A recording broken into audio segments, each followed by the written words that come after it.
Começa agora o segundo episódio do EDcast, o podcast do Grupo de Estudos Ensinando Direito da FAAP. Eu sou o Maurício Bochnakian, estudante do curso de Direito da FAAP, e vou conversar com grandes personalidades do mundo jurídico, contar as suas histórias de vidas, experiências e curiosidades. Hoje estamos no Ministério Público de São Paulo e eu tenho a honra de conversar com o Procurador-Geral de Justiça, a quem foi meu professor na faculdade, Mário Sarrubo. Professor, um prazer estar aqui com o senhor. Prazer é nosso, Maurício. Uma alegria estar com você e falar nesse podcast com a nossa comunidade FAAP. Professor, na sua recondução da posse de Procurador-Geral de Justiça, o senhor fez um depoimento muito emocionante no qual o senhor citou o seu pai, um grande advogado, e a sua mãe. Queria que o senhor contasse um pouquinho sobre a sua juventude.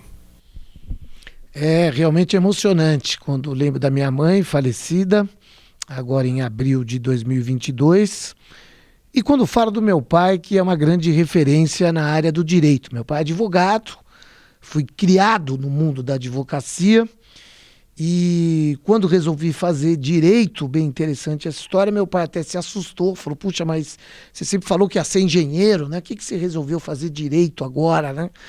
E eu disse, eu acabei me empolgando, pai. Eu contei a ele uma história que hoje ele já está um pouco doente, mas com problemas, já está bem idoso, mas se você perguntasse para ele há 10 anos atrás, ele ia te contar essa história, ele ia falar...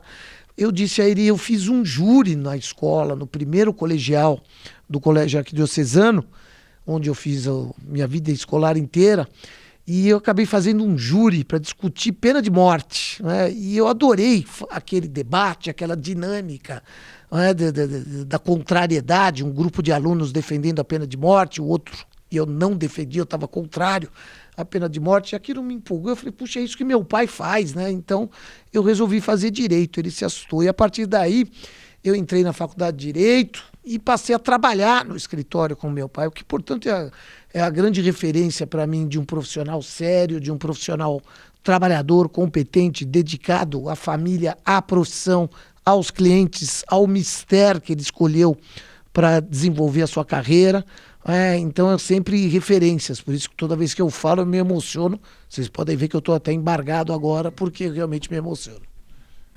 Muito bom. Professor, o pai do senhor foi advogado em uma época que o Brasil enfrentou a ditadura. Como que era o direito nessa época? Então era bem diferente, né? Por isso que eu tenho uma formação democrata que veio do meu pai. Meu pai estudou aqui no Largo São Francisco, fazia política e viveu um pouco aquele período da ditadura. Eu nasci em 1962 e, portanto, na minha infância e no começo da minha adolescência, eu sentia o peso da ditadura dentro da minha casa. O comentário do meu pai com a minha mãe, o meu pai assustado, advogado, não é? E era um período diferente, né? Era um momento em que o sistema de justiça era atrofiado por movimentos de governo como o Ato Institucional número 5, nós tínhamos ali, as pessoas podiam ser presas, detidas e ficavam por tempo indeterminado, muitas vezes detidas em locais desconhecidos, não havia um juiz que pudesse intervir, o Ministério Público não era uma instituição com força suficiente para atuar naquele contexto, então era um mundo completamente diferente. Quando eu já atinjo, já estou na faculdade, já começo a trabalhar, o mundo já estava caminhando para o final do movimento ditatorial, né? Eu entro na faculdade, Maurício, em 1982, a gente já tinha a lei da anistia, ali já começava a se falar em eleições, o Brasil já vivia ali a aurora da democracia que se consagraria em 1988 com a Constituição Federal. Mas realmente era um mundo muito diferente desse que nós temos hoje. Acho que o grande marco é a Constituição Federal de 1988. Quando o senhor estava na faculdade, o senhor já pensava no Ministério Público ou queria exercer advocacia no escritório do seu pai? Como que foi o Sarrubo aluno? O Sarrubo aluno era o advogado, né? Eu imaginava a advocacia, né? Trabalhava no escritório, imaginava ser advogado.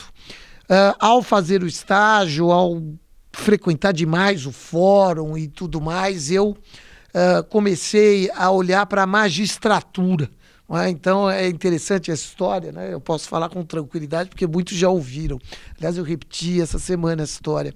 E eu prestava concurso imaginei ser juiz. Então, quando eu chego ao final da faculdade, já convicto de que prestaria concurso para a magistratura. Interessante isso. E eu me formo em 1986. Em 1987, ainda um tanto inseguro, fiquei advogando e começando a pensar em me preparar para o concurso público. Mas foi de 87 para 88 que eu foco no concurso público, praticamente paro de advogar e começo a estudar de forma já focada para entrar na magistratura. Ocorre que 1988 é o ano da Constituição Federal. E eu sempre muito próximo do contexto político do Brasil, do mundo, da vida universitária, tudo. Hoje estive no Mackenzie, hoje estive na PUC de manhã e encontrei o presidente eleito do diretório acadêmico João Mendes do Mackenzie, né? E ele falou para mim, o senhor é do Mackenzie, né? Então eu sou o presidente do diretório lá. E eu disse... eu disputei o diretório acadêmico como vice-presidente em 1984, eu sempre fiz muita política. Então eu acompanhei muito a Constituinte, e vi nascer o Ministério Público que nós temos hoje na Constituição Federal. E quando eu começo a prestar concurso, eu falo, quer saber, esse Ministério Público que está nascendo com a Constituição é bem legal também, eu vou prestar também. E comecei a prestar. E em 1989, quando eu começo a embicar, né, definitivamente como alguém que estava efetivamente disputando, né, já estava chegando no exame oral, eu chego no oral do Ministério Público e aí eu já chego com uma convicção que eu seria promotor de justiça, tanto que eu estava num concurso da magistratura, eu nem terminei, com todo respeito, é uma carreira maravilhosa, mas eu optei mesmo pelo Ministério Público e optei pelo Ministério Público da Constituição. Eu costumo dizer, eu sou filho da Constituição Federal de 1988. Essa instituição, Ministério Público do Brasil, que não tem nenhuma outra referência no mundo. Aproveitando esse ingresso do Ministério Público na Constituição de 1988, queria que o senhor falasse como surgiu o Ministério Público na história da civilização e da importância que ele teve nessa passagem da democracia. É isso, né? O Ministério Público surge, na verdade, eu gosto da história, né? Vocês sabem disso, e ele surge, na verdade, a primeira referência ao Magiai, o funcionário real do Egito, não é? Era um funcionário do rei egípcio, lá atrás, nos primórdios. E o que fazia esse Magiai? Ele atendia os reclamos do povo. Então o povo, quando queria fazer alguma reclamação para o rei, fazia para o Magiai. Então o Ministério Público, a primeira referência que a gente tem, quem diz isso é o Hugo Nigro Mazzilli, que é uma das maiores referências de Ministério Público, um ex-promotor de justiça nosso aqui. E a partir daí surge a ideia de que tem que ter um órgão para defender a sociedade, ainda que seja contra o rei. Claro que ao longo da história o Ministério Público surge como um apenso sempre do rei. Aqui ontem eu estava na Bahia, né, e num discurso lá alguém falou, alguém disse, olha, aqui na Bahia foi o primeiro Ministério Público, que foi o Tribunal de Relação da Bahia. Quando veio a família real para cá, foi criado o Tribunal de Relação da Bahia e foi a primeira previsão de Ministério Público no Brasil, porque surgiu o Procurador do Rei. Procurador do Rei que defendia os interesses da coroa, mas também, ao mesmo tempo, cuidava da acusação no crime e também ouvia, era um pouco de ouvidor da população. Então exercia todas essas funções, mas era um apêndice do governo. Ao longo da história, o Ministério Público foi se descolando do governo, e no Brasil, em especial, com a Constituição de 1988, o Ministério Público se transforma, na verdade, numa instituição de Estado e não mais de governo, mas numa instituição de Estado a serviço da sociedade. Então hoje nós não temos nenhuma vinculação com o governo. Na verdade, a nossa vinculação é com o interesse público e a favor da sociedade, atuando na esfera criminal, que é a nossa atividade histórica na acusação criminal, mas não só na acusação criminal, trabalhando também como grande fiador dos direitos sociais da população brasileira, ou seja, com inquérito civil e com a ação civil pública, cuidando daquele rol de direitos sociais do artigo 6º da Constituição Federal. Essa também é uma função hoje primordial do Ministério Público nesse contexto. Agora, esse modelo de Ministério Público é um tanto quanto nosso, é tupiniquim, é brasileiro. Na maioria dos países, o Ministério Público ainda tem uma vinculação muito grande com o governo, ainda é uma instituição muito próxima do governo, o que não acontece aqui. Então, em 1989, o senhor ingressa no Ministério Público. Como que foi o início da sua carreira? Bom, primeiro, já vou ficar embargado de novo, porque esse é um momento bacana, né? E eu chego no exame oral, faço uma prova difícil, né? Eu me lembro até hoje da camisa do exame oral, né? Aquela camisa que você usa, que você sua, né? Ela tem camisa suada, sabe? Aquela que você fala, poxa vida, né? Porque o exame oral é muito difícil, né? Uma banca, e todo mundo fazendo pergunta e atenção, e o público assistindo, meu pai e minha irmã assistindo. E eu falei, meu Deus do céu. E quando eu termino o exame, 10 dias depois, né, vem o resultado, uma proclamação do resultado. Eu lembro do momento em que o então procurador-geral Cláudio Ferraz de Alvarenga fala, e por isso que eu gosto do 51, além de ser o título mundial do Palmeiras, eu fui 51º colocado. Ele fala, 51º colocado, Mário Luiz Sarrubo. E aí eu soltei um uhul, né, uma alegria muito grande, e depois comecei a chorar, né? E naquela época não tinha telefone celular, né? Não tinha como, então eu fui para uma fila, era aqui no João Mendes, no 16º andar, a associação lá do lado tinha um orelhão. Orelhão, para quem não sabe, era o telefone público. Então eu comprei a ficha, né? Eu comprei 3 fichas para ligar, um para o escritório do meu pai, que ia ser o primeiro, 2 para minha mãe, 3 para hoje minha mulher, então namorada Simone. E na fila eu comecei a chorar. E aí passou a doutora Tilene Almeida de Moraes, que é uma referência já falecida aqui, foi uma das grandes lideranças femininas da instituição, numa época em que a grande maioria eram homens, e ela passa e fala assim, o que tá chorando? Promotor não chora. Eu falei, não, pode deixar, já parei imediatamente, não tem problema nenhum. Então, um momento muito emocionante para mim, eu ingresso como promotor de justiça substituto da 136ª Circunscrição Judiciária de Araçatuba, e tomo posse no dia 13 de novembro de 1989, aí lá se vão já agora 34 anos, né, no próximo dia 13 de novembro, e uma semana depois, porque a adaptação, havia um curso de adaptação de apenas uma semana, hoje são 30 dias, eu já estava na comarca trabalhando em Araçatuba, prestando serviços na promotoria de Araçatuba, trabalhando no crime, aquela coisa toda. E como que funciona essa transição do primeiro ingresso de promotor? Como que o senhor veio subindo na carreira dentro do Ministério Público? Eu fiquei... Aí você ingressa como promotor de justiça substituto de uma determinada circunscrição judiciária, que é uma região, não é? Então ali no meu caso era Araçatuba, Birigui, Penápolis, Buritama, Mirandópolis e tudo mais, e eu era substituto. Então o promotor tira férias, o titular, eu assumo, ou tá todo mundo trabalhando, eu auxilio e assim por diante. Então cada hora eu estou num lugar, e que não precisa ser necessariamente na circunscrição. Então, às vezes eu trabalhava, essa história, posso contar a história aqui, eu sou contador de história, né? Eu faço aniversário dia 16 de dezembro, e no dia 11, 12 eu estava em Araçatuba, tranquilo, pronto para voltar na sexta-feira para São Paulo, ia pegar o ônibus lá reunidas na sexta-noite para chegar sábado em São Paulo. Sábado era o meu aniversário, e a Simone, minha hoje esposa, na época namorada, falou, olha, eu estou aqui combinando com a sua mãe, nós vamos fazer uma festa de aniversário para você.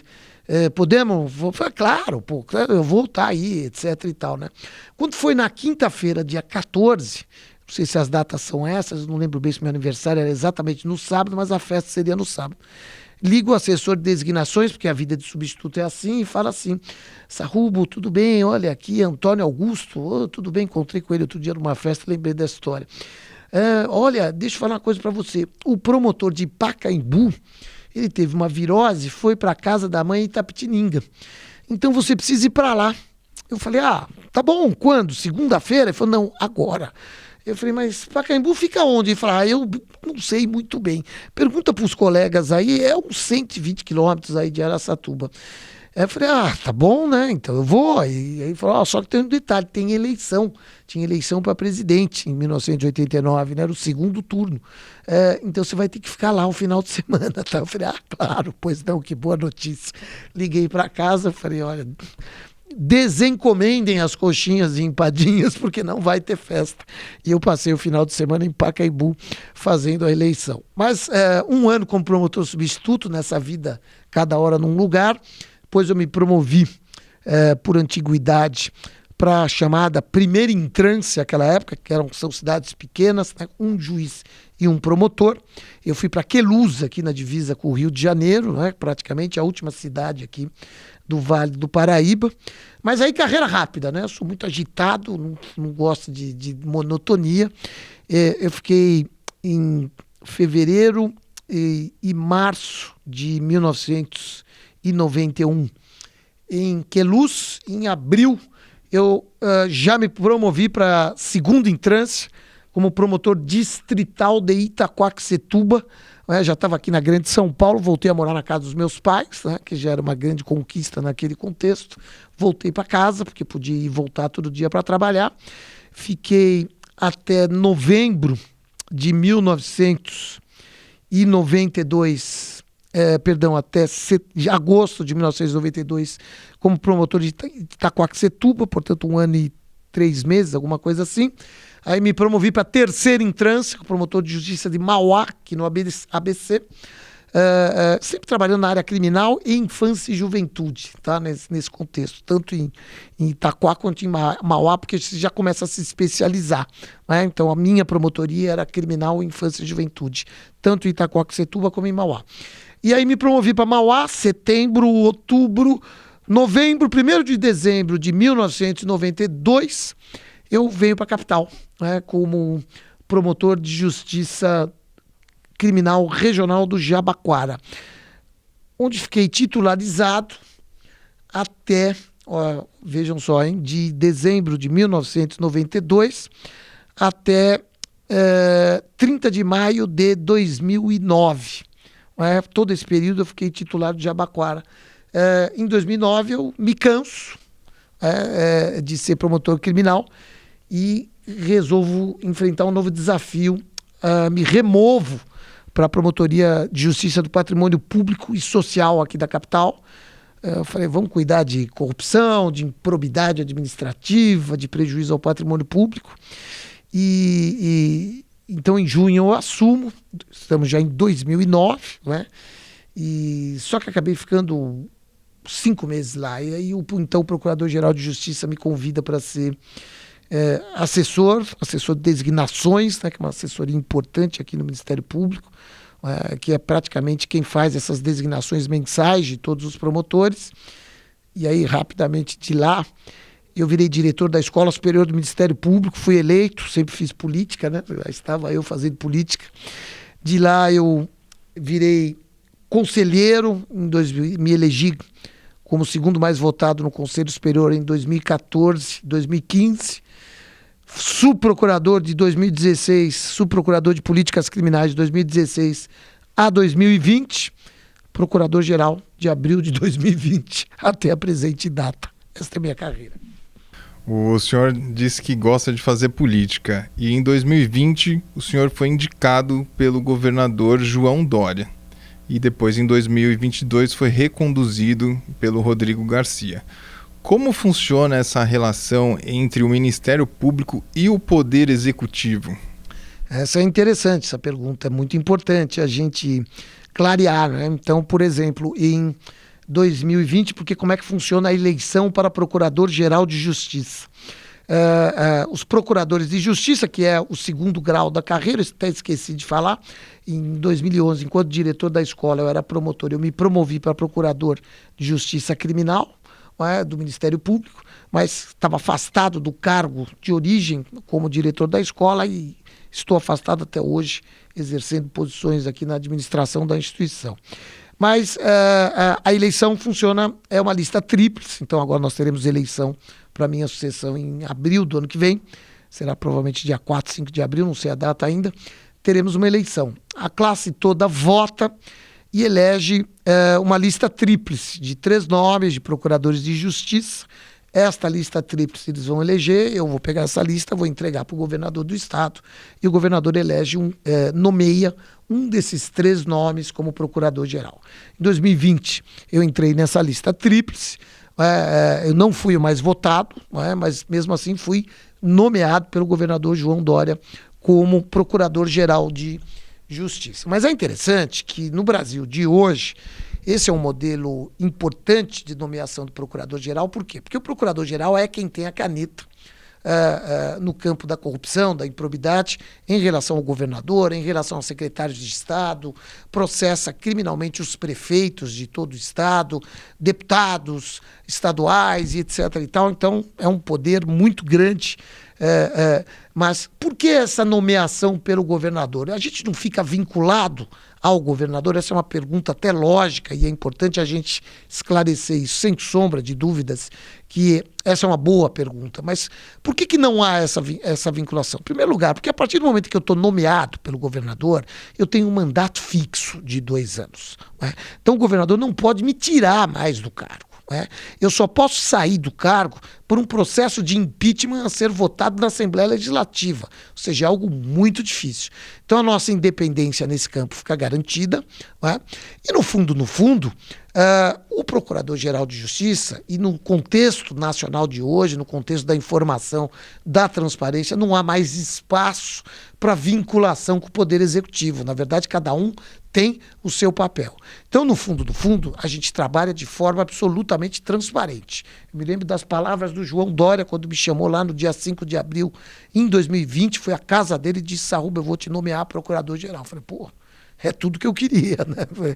Eu disputei para isso. Mas eu tenho um pedido a fazer, e eu falo isso pro João Dória até hoje, eu fiquei assustado, falei, mas nem começou e já está me pedindo, não dá, né? Esse não é meu papel. Eu quero um Ministério Público forte e independente. Você, onde eu estiver errado, você aponte, porque nós queremos fazer as coisas corretas e tudo mais, e eu não preciso de favor do Ministério Público, eu quero apenas que você aponte o que estiver errado e seja transparente. E é assim que a gente trabalha. Trabalhei assim com o João Dória, trabalhei assim com o Rodrigo Garcia, trabalho assim com o governador Tarcísio de Freitas hoje, com muita transparência, né? Eu recebo representações sempre contra governador, contra deputado, contra prefeito, instauro o que tem que ser instaurado aqui, apuro com transparência, tenho a delicadeza de telefonar, para o prefeito, para o governador, olha, entrou alguma coisa aqui, eu estou instaurando, o senhor informa, e vem, às vezes justifica, e a gente vai tocando, e o que precisa ser feito, será feito, porque eu tenho mandato. Então, eu não tenho nenhuma vinculação efetiva. E aí vocês podem e devem estar se perguntando, por que o governador nomeia? Porque o governador foi eleito pelo povo, e o Ministério Público não é uma entidade dos promotores e procuradores de justiça. O Ministério Público pertence à sociedade. Então, quando tem a nomeação pelo governador, é a sociedade dizendo quem ela quer na chefia do Ministério Público. Se a eleição ficar só entre nós, e há muito essa questão aqui, deveria ser sempre o mais votado, aí você está passando o poder de nomear o procurador-geral aos membros da instituição. E aí fica uma coisa muito corporativa. Então, as campanhas, você começa a fazer campanha interna aqui, não, eu quero ganhar mais, eu vou pagar mais, eu vou pagar isso, eu vou melhorar, vamos trabalhar menos, eu vou dar mais estrutura, que acontece numa certa medida, mas na hora de nomear, o governador, e o histórico mostra isso, já aconteceu algumas vezes de não ser o mais votado pela classe, como foi no meu caso na primeira eleição em 2020, o governador nomeia muito mais pelo projeto do que...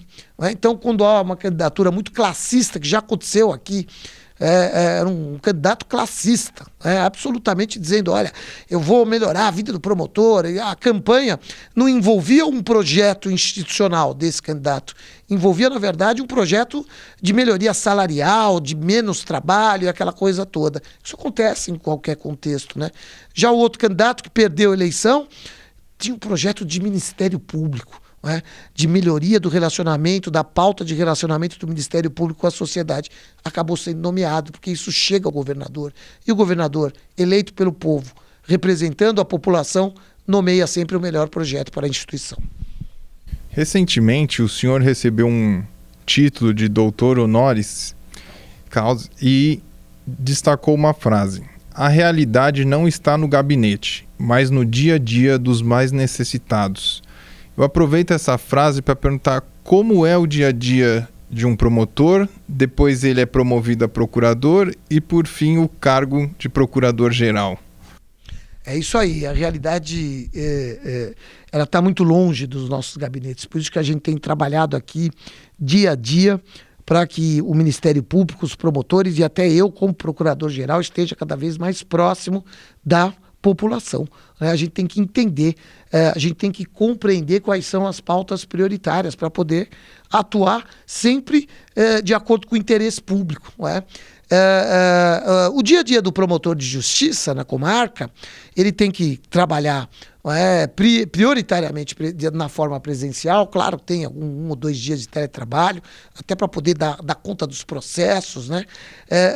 Mas as portas têm que estar abertas, e o promotor tem que fazer algo que é muito importante para todos nós, que é o atendimento ao público. Uma das funções prioritárias do promotor de justiça na sua comarca é atender o público, é atender a população que vai reclamar, que vai dizer o que está precisando, que vai dizer o que está acontecendo, que vai dizer, olha, aqui está muito perigoso, olha, o hospital não tem vaga, não tem leito para atender a população. Então, o atendimento ao público é uma atividade prioritária. E o promotor de justiça, na sua comarca, trabalha muito porque ele atende o público, ele cuida dos seus processos, ele faz audiência, faz plenário do júri, e está todo dia lidando ou com o processo ou de dialogar com a população e com a sociedade civil. Nós temos um projeto aqui, que é o PGA, Projeto Estratégico MP Social, em que a gente constrói o nosso plano geral de atuação, sempre, que eu chamo nosso plano de voo, sempre através do diálogo com a população. Então a gente faz audiências públicas. Hoje teve uma audiência pública virtual, com toda a sociedade civil da Baixada Santista, Santos, Guarujá, Praia Grande, Mongaguá e Itanhaém.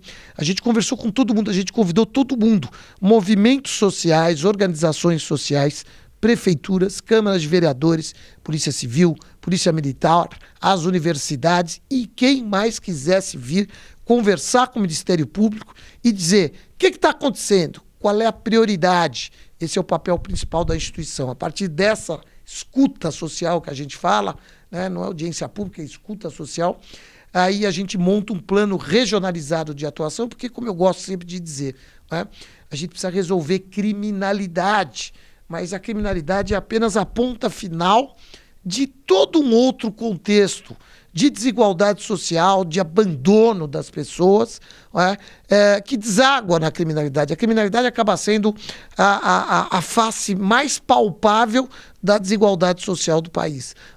Então não há solução para a criminalidade que não passe pela tutela coletiva no campo de direito da saúde, educação, habitação, urbanismo, lazer, infância e tudo mais.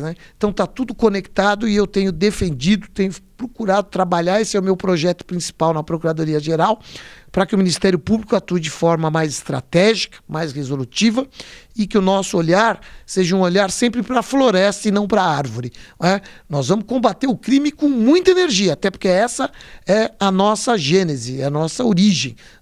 Mas nós vamos olhar para todo o contexto social e procurar conferir, consagrar para as pessoas aquele rol de direitos previstos no artigo 6º da Constituição Federal.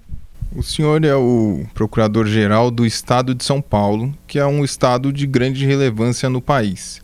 Como funcionam as tratativas com os ministérios públicos dos outros estados menores? Olha, é bem interessante. Nós temos um colegiado, aliás, eu estou vindo de Salvador ontem, porque nós tivemos reunião do nosso colegiado ontem pela manhã em Salvador.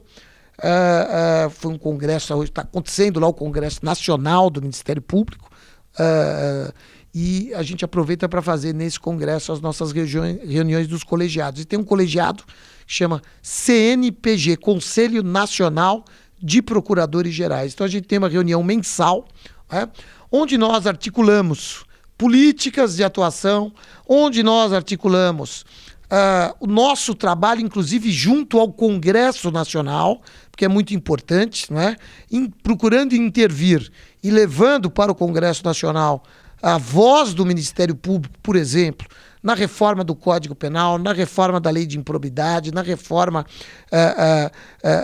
da Lei do Meio Ambiente e tantas outras pautas do Congresso Nacional que precisam do olhar da instituição Ministério Público. Mas mais do que isso, a gente tem movimentos estratégicos também de atuação conjunta e organizada junto aos tribunais superiores. Superior Tribunal de Justiça, Supremo Tribunal Federal, a gente emite nota técnica. Agora, por exemplo, rapidamente, na reunião de ontem, nós decidimos que tinha que haver uma nota técnica por conta de um projeto de lei que foi aprovado no Congresso Nacional, que está para ser sancionado pelo presidente da República.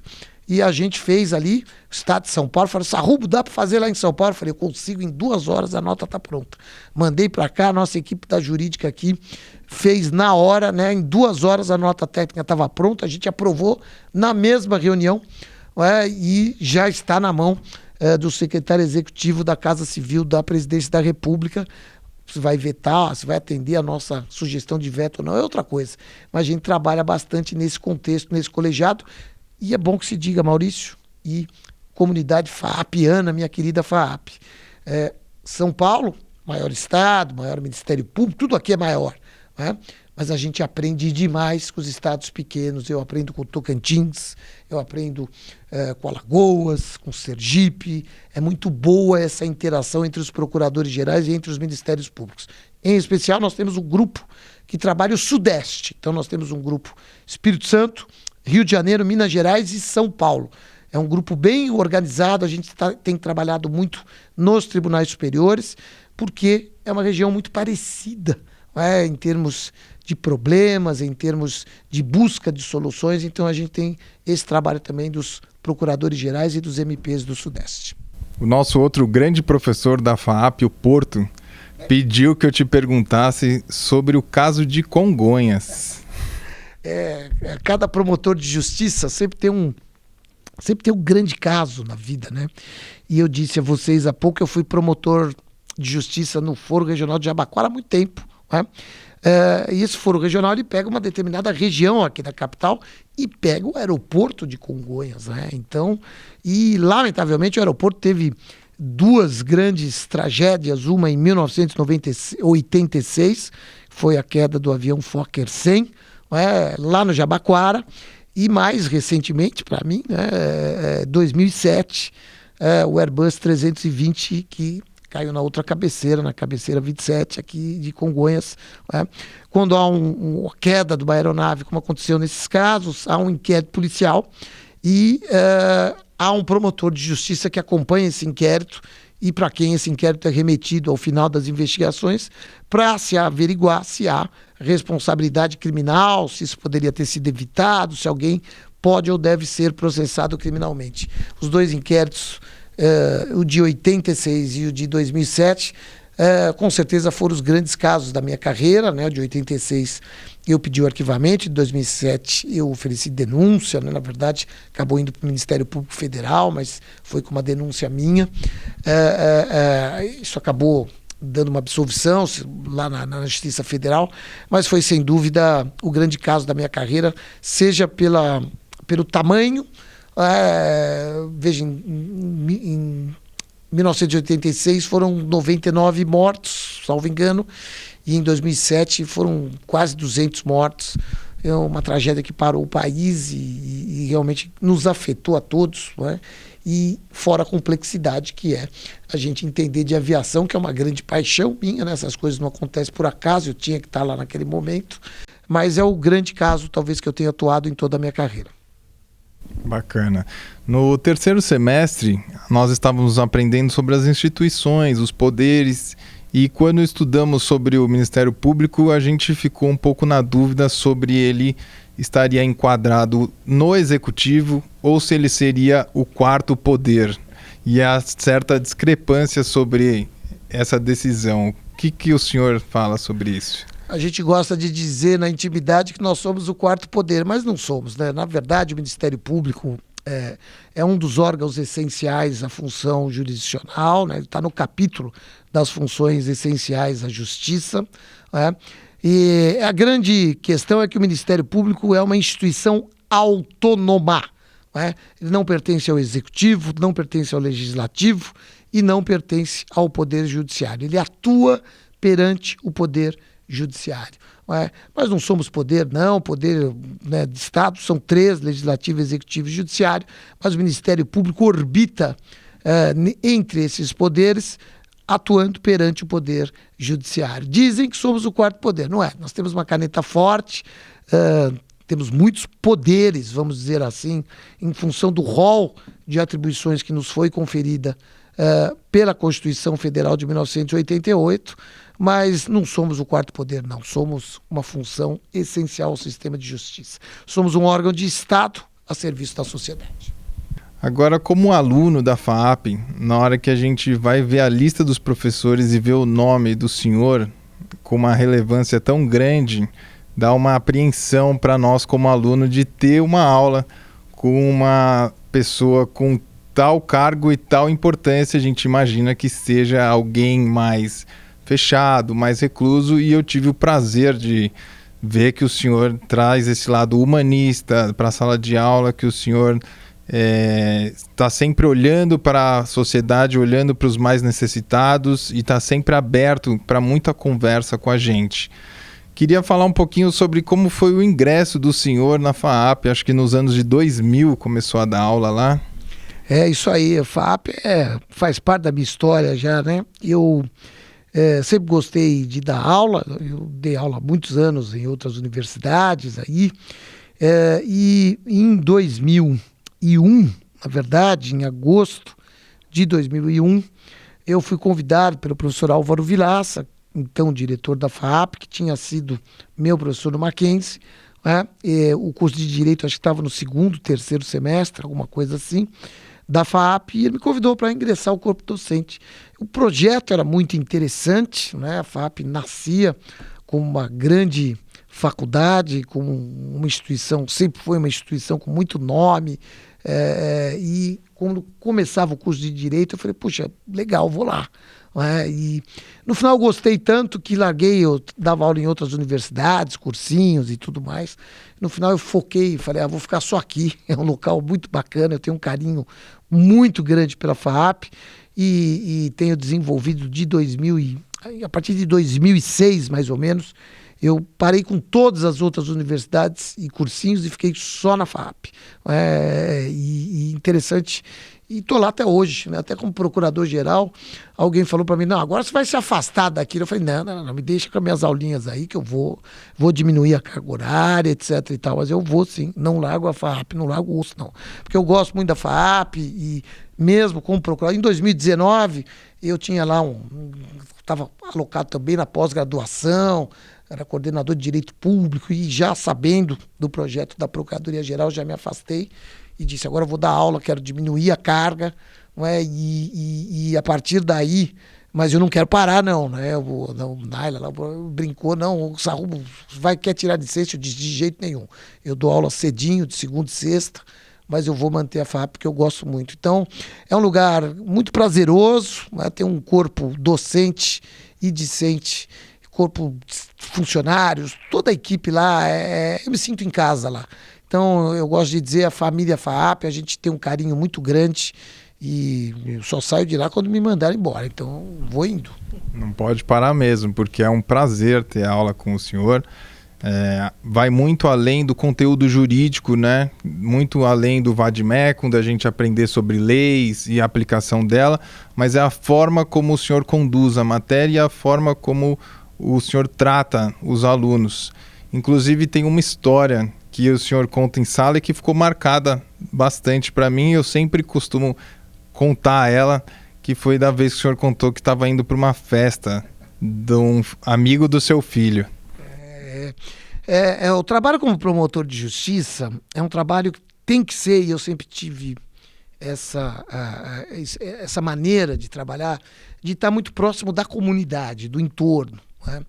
Então, eu aprendi muito, principalmente quando trabalhei em Itacoaxetuba e Mauá, mas principalmente em Itacoaxetuba, à época ainda com uma vulnerabilidade social muito grande, e trabalhando com a infância e juventude, tanto em Itacoaxetuba como em Mauá, a gente vai entendendo um pouco esse contexto e vai cada vez mais se sensibilizando com essa questão da infância. E eu gosto sempre de contar essas histórias em sala de aula, porque eu tive uma vida absolutamente privilegiada, fui muito bem criado pelo meu pai, pela minha mãe. Então eu brinco com eles, com os alunos, e brinco, só faltava ser bandido criminoso, né? Com toda a vida boa que a gente teve, tem que ser trabalhador, tem que ser honesto e tem que fazer o bem, né? Tem que procurar fazer o bem para as pessoas. Então eu sempre tive, eu brinco, eu falo, não é culpa, né? Nós não temos culpa disso, mas eu acho que é nosso dever dar sempre o melhor de nós, justamente para os mais necessitados. E essa proximidade que eu tive, esse trabalho aí que eu tive muito tempo na infância e juventude, me aproximou das crianças. Eu sempre fui muito sensível à criança de rua, à criança, e eu conto para eles para dizer, olha, o país, ou nós, a sociedade, isso aqui não vai dar certo enquanto a gente tiver isso. Eu, para contar a história para vocês, filhos pequenos, talvez o meu mais velho com 7, o mais novo com 5, algo assim, um sábado à noite, frio, muito frio, garoa, indo para a festinha de buffet infantil, E eu dirigindo o carro, a minha mulher do lado, as duas crianças atrás, à época com o Game Boy, Então aquela escuridão, garoa, paramos num farol, E aí vem uma criança, bate num vidro do motorista onde eu estava, para pedir dinheiro, mas ela viu as luzes do Game Boy atrás dos meus filhos, e ela não conseguiu, ela só falou, tio, me dá um dinheiro, me dá um troco, mas ela foi olhar o Game Boy, que era o interesse dela. Aquilo me tocou de forma muito profunda. Eu disse na hora para minha mulher, falei, isso aqui não pode dar certo, como é que, isso não é justo, o que essa criança está pensando, por que esta criança está na rua pedindo dinheiro na chuva, enquanto os meus estavam dentro do carro, perfumados, com Game Boy, indo para uma festa, comer pipoca, algodão doce, tomar guaraná e etc e tal. Essa injustiça que eu não me conformo, Com 60 anos de idade, vou fazer 61 mês que vem, eu não me conformo. Essa injustiça que me move e que me faz trabalhar todos os dias aqui no Ministério Público, sempre procurando melhorar a vida das pessoas. Então eu conto isso porque acho que essa sensibilidade é importantíssima para aquele que está tendo a sua formação universitária, notadamente para o profissional do direito, que é uma das mais importantes ciências humanas que nós temos, porque o profissional do direito trabalha com o ser humano, seja o advogado, seja o juiz, o promotor, o delegado, nós todos trabalhamos com o ser humano. Então é fundamental que a gente tenha essa sensibilidade, porque muitas vezes a gente vive numa bolha e acha que o mundo é a bolha que nós vivemos, e não é verdade. Sim, é gratificante poder compartilhar essas histórias que ele divide com a gente na sala de aula e faz da gente evoluir como ser humano, além de como aluno estar ali para aprender o direito, a gente está evoluindo como pessoa. Então eu queria aproveitar e pedir que o senhor deixasse uma mensagem para nossos ouvintes, uma palavra. Seja feliz, Faça o que você gosta, mas faça sempre com muita intensidade. Seja intenso, seja inquieto, não se conforme com as coisas. Nós não podemos nos conformar com as injustiças, e principalmente para o profissional do direito, mas não é só o profissional do direito, não, para todos os cidadãos. Para o estudante de arquitetura, para o estudante de direito, para o estudante de cinema, nós não podemos ser acomodados. A sociedade, e em especial a sociedade brasileira, precisa muito de vocês, estudantes, que vão ser o nosso futuro. E nós precisamos que vocês sejam inquietos, como eu disse no discurso de posse dos 126 promotores que tomaram posse em abril, o meu discurso eu terminei pedindo a eles: não sejam acomodados, sejam inquietos, transformem, procurem transformar, procurem inovar e sejam felizes. Para isso, para que a gente seja inquieto, para que a gente se transforme e para que a gente efetivamente possa operar transformações positivas na sociedade, a gente tem que estar feliz. Então faça o que gosta e viva intensamente a vida. Maravilha. Obrigado, professor, pela excelente conversa, pelo tempo de estar aqui passando uma mensagem tão positiva para a gente. Foi um prazer estar aqui com você. O prazer é meu e avante FAAP! Obrigado a todos que acompanharam o nosso EDcast. Sigam a gente no Instagram pelo @EDGrupos de Estudos e até a próxima. Obrigado.